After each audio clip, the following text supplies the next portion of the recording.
Hello everyone, welcome back to the channel.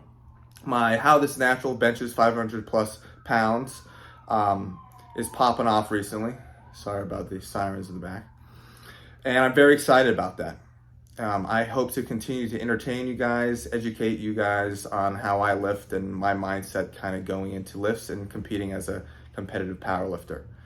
This video, we're going to talk about mindset and the intensity and focus and commitment you have to put in every single session of your workout and why it's so important and why that might be why you're being held back in the gym, or that might be why you're propelling forward, depending on your mindset, depending on the commitment that you have to what you're doing in that present moment. All right, stay tuned. All right, we're going to start the day off with a 485 warm-up. I was noticing that my second and third set of my working sets felt better than my first set.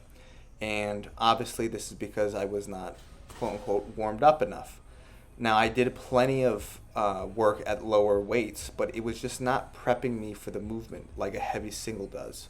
So this is not too heavy for me, 485, but it's just heavy enough to prep my body and get ready for the rep work. Here I got 455. We're doing 3 sets of 3 today.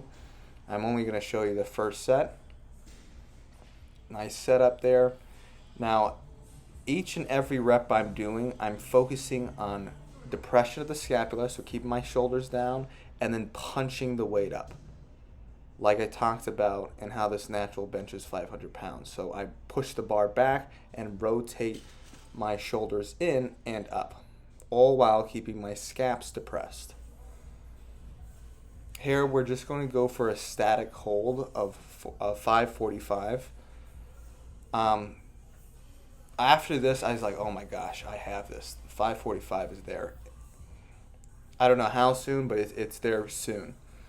And the key with this is just, prepping the body to hold heavier weights. So now that I've held this in my hands, if I hold it again, I'm not going to be nervous because I've held this heavy weight in my hands before. And, holding such heavy weight over your face it's intimidating, let's say.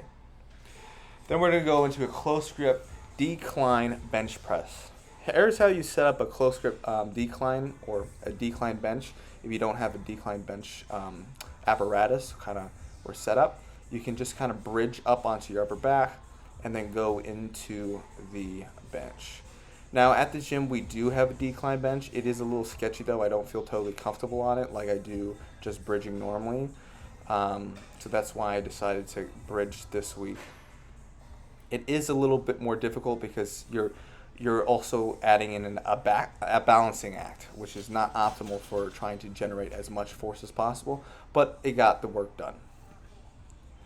Then I did much more today, but we're just going to finish up this video with seal rows, 4 sets of 6, 285.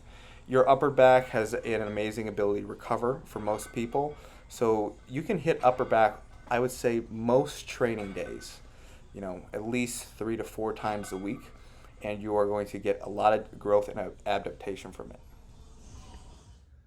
All right, we're going to talk about mindset. Now, I have nothing written out. I have no pre-planned speech, just kind of something I've been thinking about recently on why I have some of my athletes progress faster than others. And there's, of course, multiple reasons. Genetics, it is the time, the commitment they have, nutrition, what they're doing outside of training. But it all kind of ties into your mindset. Now, I've accomplished a lot in the sport. I'm still going to accomplish more, and my athletes are accomplishing a lot. And the ones that succeed the most have the best mindset, and this is what it is. It is the obsession with what they're doing. All right? It doesn't mean you're so obsessed that you're going out of your way to hurt yourself or doing something insane where you're doing repetitive actions with no extra benefit. Right? You're still smart about the process, but you're obsessed with results. When you're in the workout, when you're doing the sets, when you're doing the reps, you are there, present, and you're putting 110% effort in.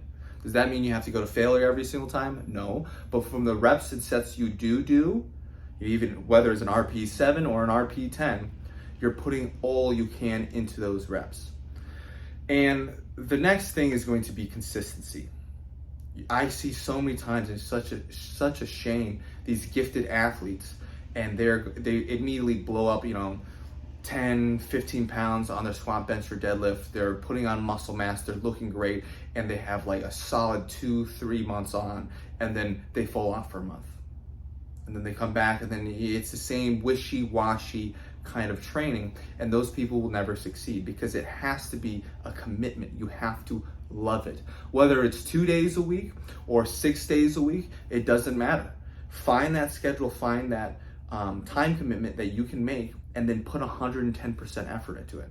I was listening to a podcast recently about one of these old time trainers. His name's escaping me right now, but he had his people only train 1 day a week. On a Saturday, it was like a 6-8 hour session. And of course, I would not recommend that for anyone.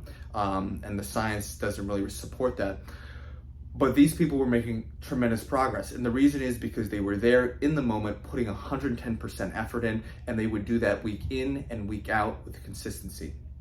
If you want to make change to your body, you have to give it a reason to adapt, right? And you have to tell that reason, you have to tell your body that reason constantly. It has to be a constant reminder. It has to be something on your head and in your body. So you always got to be pushing consistently with hard work. You have to be obsessed with it. But anyways, that's kind of my rant today. That's the mindset that you have to have. And it's not, hopefully you can't apply this to more than just lifting. This can just be in general over life, right? Let's say you're, I don't know, it could be anything. If you're in school, it's like actually sitting down and studying hard. Put the phone down and commit yourself to studying that piece of paper. Or if you're on a job, if your job is sales, it's not being distracted by something else while you're talking to the person you're trying to sell. It's being interested in that person and being committed to what he or she has to say. That's what it is. It's being fully there. It's being obsessed with the process, being obsessed with the game. And then doing that for years. And you're gonna see some tremendous progress. You do that for a couple months, great. But can you do it for 3 years, 6 years, 10 years, your whole life? I hope so. That's the key. Do it a lifetime, it becomes a habit. Anyways, thank you guys for watching. If you're interested in coaching, please look up my website, tankstrengthcoaching.com, or email me at tankstrengthcoaching@gmail.com. Have a good one.